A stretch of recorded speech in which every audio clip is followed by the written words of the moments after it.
Have you ever tried to grab onto something that you felt was so close? But as soon as you reached for it, it suddenly moved away. It is a disappointing feeling. But what if it never stopped? Susan Billig knew what it felt like when feelings of hope and despair mixed together, especially when her 17-year-old daughter Amy went missing from Coconut Grove, Florida, and was never seen again. The victim, Amy Billig, was born on January 9, 1957, in Oyster Bay, New York City, to parents Ned Solomon and Susan Billig, after multiple failed pregnancies. It's safe to say that Amy was Susan and Ned's miracle baby. But just a year after Amy was born, the family welcomed a baby boy, Joshua, on February 14, 1958. When Amy was 11 and Josh was 10, the Billig family moved from New York to southern Florida due to the increasing crime rate in the city. Amy's parents owned an art gallery near Commodore Plaza, and both Amy and Josh attended private schools. Amy was the human form of the 1970s culture. She was easy to get along with because she was so gentle and caring. Amy loved to sing and played instruments like the flute and guitar. She was religious and belonged to the Jewish faith. She also loved reading and writing and kept a diary in which she wrote a ton of poetry. Amy also loved animals and was a vegetarian by choice. Given her gifted creativity, Amy had aspirations of becoming an actress. Amy, being born in the 70s, was the epitome of a flower child. She had a free spirit, would frequently hitchhike to places, and made friends with everyone. On March 31, 1974, Amy was awaiting her graduation from Adelphi Academy of Coral Gables and wanted to follow her dream of becoming an actress. But a few weeks before she could celebrate her graduation, Amy was nowhere to be seen, and her disappearance would shake the entire community of Coconut Grove. On March 5, 1974, Amy returned home from school after a normal Tuesday and wanted to meet some friends later that day. When she returned home, she called her father at his art gallery from the home landline to ask if she could borrow some money from him for lunch with her friends at Peacock Park. Her father, Ned, agreed, and Amy changed into a denim skirt and cork platform sandals. She grabbed her camera, which always went with her wherever she went, and proceeded to hitchhike to her father's gallery, which was less than a mile away. Now, hitchhiking wasn't uncommon at the time this case took place. It was the 1970s. People used to hitchhike all the time. It was relatively safe. Remember, people seldom even locked their doors at night, and security cameras were a rarity. My parents were actually growing up during this time period, and my mom once told me the story about her and her family going on vacation for a week, then coming back home to find their front door unlocked and wide open. No one had broken in, as the family had just forgotten to shut the door before leaving. Not a single item in that house was touched, even after being left wide open for a full week. That's the type of atmosphere we're talking about here, and it can be easy to forget those days when we think of them in the context of how bad things have gotten in the present day. But this perception of safety soon changed for the Billig family, because Amy had now disappeared. She never reached her father's gallery to get the money she wanted. 17-year-old Amy Billig essentially disappeared from Coconut Grove and was never seen again. Around the evening of the same day, Susan and Josh began to worry because Amy hadn't returned home. This behavior was not normal for Amy at all. Their fears doubled when Ned returned home and confirmed that Amy never came to the gallery. Susan also called Amy's friends and was horrified to learn that Amy never made it to lunch with her friends either. This caused panic within the Billig family, and the police were immediately called. The police tried to reassure Susan that Amy would return, and Detective Michael Gonzalez said, "Don't panic. Call back if Amy isn't home by morning." While waiting on pins and needles, March 6th rolled around. At 6 a.m., a frantic Susan called the police, and finally, an official search for Amy began. While investigating and asking people around the area where Amy could have been, the police found a lead. Some construction workers had seen Amy get into a white van in the early afternoon in Coconut Grove, close to her home. The community was tight-knit, and everyone was immediately concerned for Amy and her safety, as she didn't return home even after multiple days had passed. On March 18th, 13 days after Amy was last seen, a camera tossed on the grass beside the Wildwood exit on Florida's Turnpike was recovered by a hitchhiking college student. This area was about 250 miles northwest of Miami. When the camera was taken in as evidence and shown to the Billig family, they confirmed that it was indeed Amy's camera. The police wanted to take a look at the photos, so they were sent for development. But most of the photos led to nothing as they were extremely overexposed, and nothing could be made out. But two photos stood out the most to the police. They were of a light-colored, possibly white pickup truck in front of a building covered in vines. If you remember, Amy was seen by construction workers getting into a white van, so this was a clue in the right direction. It's unknown, though, whether the developed pictures were from the same day when Amy disappeared or not, but the police had something nonetheless. Investigators held onto this sliver of evidence, but they couldn't identify the building or the white van, since the picture didn't have any information like street numbers or license plates. Susan pleaded with the police officers to inspect Amy's room for evidence of any fingerprints, because she believed that whoever took Amy might have been someone close to her. But the police initially thought that Amy was a runaway and didn't bother to check for any fingerprints. After some time, though, when it was clear that Amy hadn't run away and that someone had possibly abducted her, the police finally went to Amy's house to check for fingerprints. Unfortunately, though, given the humidity and classic Florida weather, the fingerprints were gone. This was a huge blunder on the police's part, because they lost the chance of finding something that could explain Amy's disappearance. Susan, trying her hardest to find her daughter, started her own investigation on the side and hired a private investigator to help her find Amy. Susan and Ned were trying their best to spread the word of Amy's disappearance. They printed posters in English and Spanish, held a vigil for Amy, went door to door for any information or sighting of Amy, and called the Miami PD almost daily for updates on the case. Susan spent her free time in Amy's room, trying to reconnect with her daughter, because she missed her terribly. But while in her room one day, Susan took a peek at Amy's diary, and she found an entry that sent shivers down her spine. The diary entry 6 weeks before Amy disappeared. She wrote in her diary that she had made plans with a man named Hank to go to South America. She even called the idea crazy. Now, this entry left Susan rather uneasy. Amy was very close to her family, and she almost always shared everything with her mother. So why didn't she ever say anything about this Hank guy or having plans to go to South America? This detail is pertinent, and it comes back later in the case, so stick around. 16 days following Amy's disappearance, Susan received a call from two twin brothers, 16-year-old Charles and Larry Glass. They said that they had kidnapped Amy and demanded $30,000 in ransom. The police followed this lead immediately, and on March 22nd, the callers were arrested from the Fontainebleau Hotel. Susan was hopeful that Amy was soon going to be with her family. However, the boys didn't have her. They were lying and trying to cash in on the helplessness of the Billig family. The boys were charged with extortion, and they pleaded guilty. The police were back to square one. Following the unsuccessful lead of the Glasser twins, Susan received multiple leads daily, all of which led the poor woman on a wild goose chase. But multiple believable leads involved something very dark: the entailment that Amy had been abducted by a biker gang, either the Outlaws or the Pagans. The reason why this lead was plausible was that biker gangs had a dark history of using abducted women for, well, all the obvious reasons. The leads were solidified when someone said that they had seen Amy getting on a bike with someone who looked like a member of the gang on the day she disappeared. In the 1970s, the Outlaws and the Pagans were the two main biker gangs roaming the streets of Coconut Grove, and it was believed that they had abducted Amy and were holding her hostage. Susan had no choice but to follow these leads, and they led her to a local convenience store in the Orlando area. The store manager looked at Amy's photo and immediately recalled a specific incident. She claimed to have seen a girl resembling Amy with two men, who looked like bikers, coming to the store and buying vegetable soup. Now, this specific detail caused Susan's ears to perk up because Amy was a vegetarian.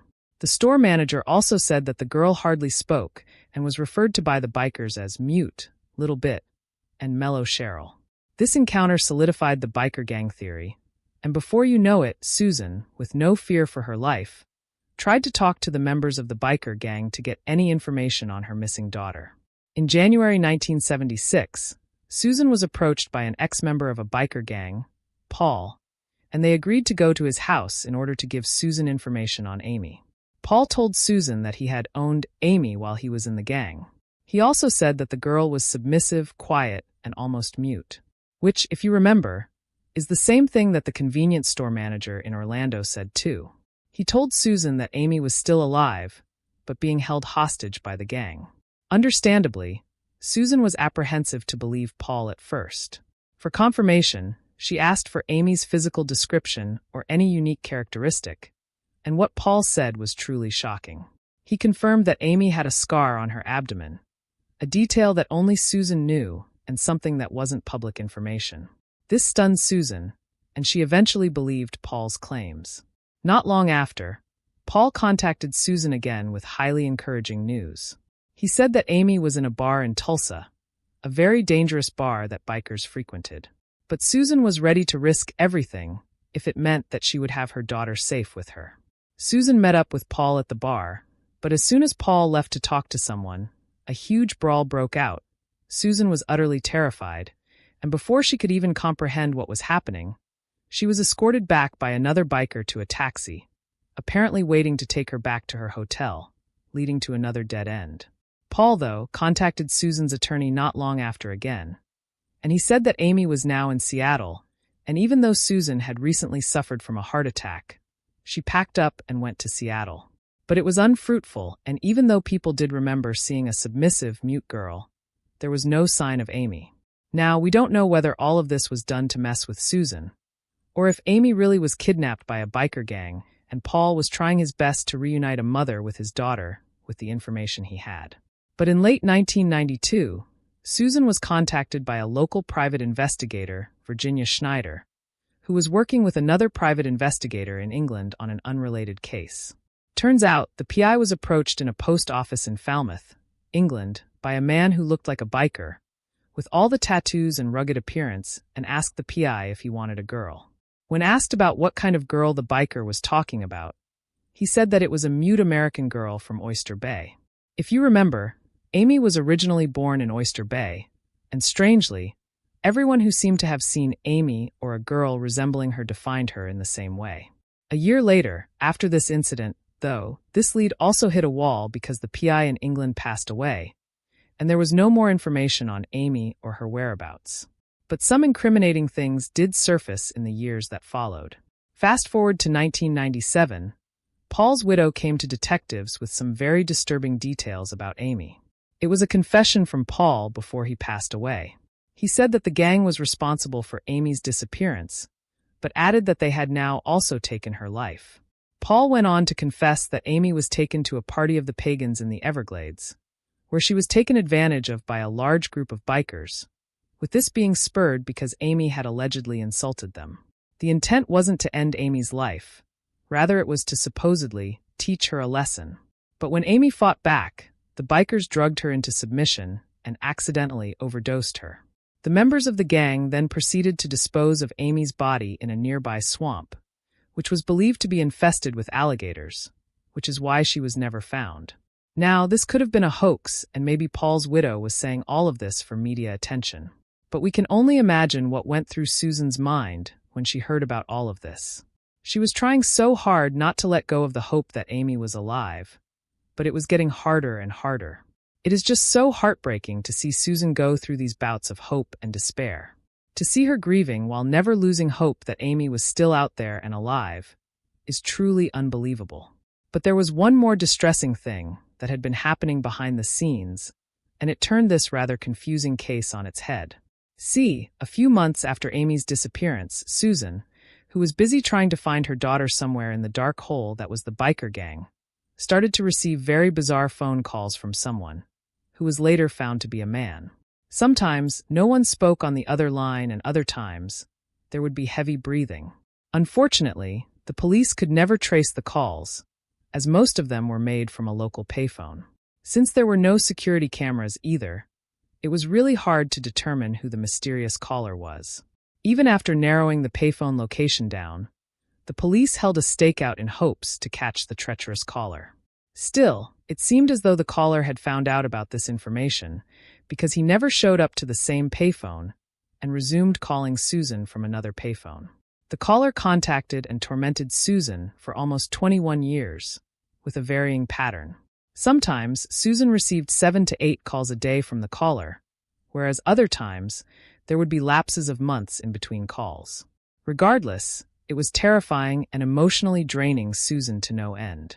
Almost 5 months into the call stalking, the caller said the following words, "I have her.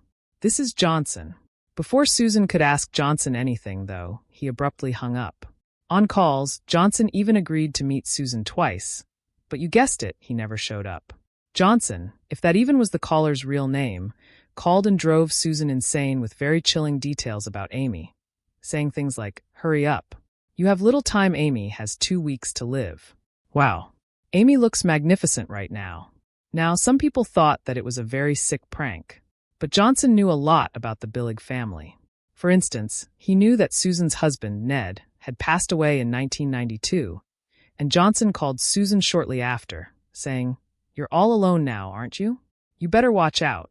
I wish I could tell you that this was a scene from a terrifying movie, but unfortunately it wasn't." Susan was living in a perpetual nightmare. Enduring this 2-decade-long terror while trying to find her daughter was absolutely draining for Susan, and you can only imagine her mental and emotional state during this time. She was going in circles with no results, which was understandably frustrating. But in 1993, everything changed, and finally, Susan got to hear some good news for the first time in a while. See, in 1993, Johnson started to use a cell phone to contact Susan, which finally led to the call getting traced by the FBI. On November 17, 1995, a 48-year-old man named Henry Johnson Blair was arrested. He was the man who had haunted Susan with his cryptic phone calls for almost 21 years. Henry Johnson Blair, born in 1947, was a married father of 2 daughters who suffered from OCD and alcohol abuse. He worked for the United States Customs Service for 24 years. So, was Amy with Henry? Did Susan finally get her daughter back after 21 long years? Unfortunately, the answers to both these questions were no. Henry claimed that he didn't know who Amy was, and said that he got sexual pleasure from making hoax calls, and that he was only messing with Susan. He also claimed to call and torment other families whose loved ones had gone missing. He essentially blamed everything on his OCD and alcohol abuse. Now, all of this seemed highly unconvincing. First of all, suffering from OCD and alcohol abuse is bad enough. But that is no excuse to torment a helpless woman, especially with disgusting remarks about her daughter. And that, too, for 21 years?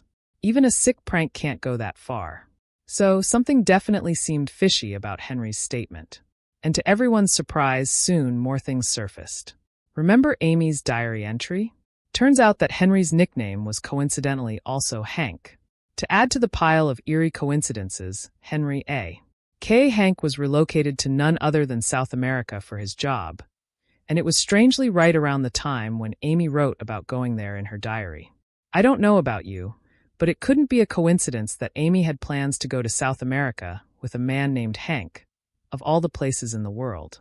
If that wasn't weird enough, the white pickup truck from the developed photos in Amy's camera looked like the same vehicle and model that Henry drove at the time. All of these revelations pin Henry as the main suspect. Was it possible that Amy actually knew Henry? Did Amy unknowingly leave a clue behind that could lead to answers as to what might have happened to her? To everyone's surprise, Henry was never linked to Amy's disappearance, even though there was so much evidence to claim otherwise. In the end, Henry was charged with 2 counts of aggravated stalking and was given only 2 years in prison. Susan even filed a lawsuit against Henry for harassing her for so many years, and it was eventually settled for $5 million. Even though we don't know the possible motive Henry might have, it's still strange to see so many eerie details coincide. Even though nothing officially pinned Henry as the person behind Amy's disappearance, it's safe to say that Henry was definitely more involved in Amy's life than he was letting on. The photos of the white van, Henry's nickname, and him relocating to South America around the same time Amy had plans to go there with Hank can't be mere coincidences. It could be possible that they had met before and sparked a friendship of sorts. Maybe that friendship morphed into obsession, especially on Henry's part. This could explain why he terrorized Susan for so many years after Amy's disappearance. While the biker gang theory was based on hearsay with no solid leads, Amy's diary entry and the revelations involving Henry that came to light were anything but ordinary. But Henry never did come forward with any explanation for the photos of the white truck or van, or Amy's diary entry, and he eventually passed away in 2006 at the age of 59 in Florida. Susan never received any calls from Amy, and there were only inconclusive leads. So is Amy really out there, still in the clutches of a biker gang? Did Amy meet her tragic end in the Everglades? Or did Henry, aka Hank, get away with what's essentially a slap on the wrist for Amy's disappearance and apparent demise, and take his secrets to the grave with him? There are just too many questions and, unfortunately, not a single answer. But my money is strongly on Henry. That diary entry, it can't just be overlooked. This just seems too obvious to me, even though the case is technically unsolved.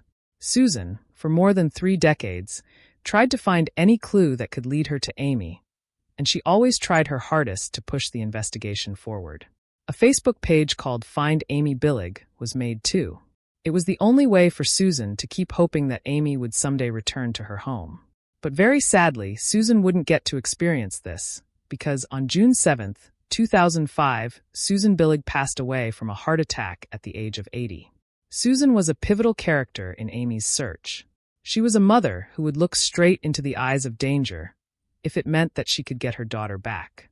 Unfortunately, she never found peace or closure until her very last breath. As for Amy's brother, Josh, who is a stonemason, he still spreads the word about Amy on the dedicated Facebook page in hopes that he can get closure about his sister and finally learn whether she's still out there or not, because that was what Amy's parents, especially Susan, wanted the most. To never give up searching for Amy. The Billig family was always so close to finding clues about Amy, but they would get thrown back to square one over and over. This case is particularly devastating because no one, to this day, knows what happened to Amy. We can only pray that Amy, wherever she is in peace. Because in the end, all we can do is hope. Thanks for tuning into another episode of Incredible Crime Story. If you enjoyed this video, like, subscribe, and comment. See you in the next one.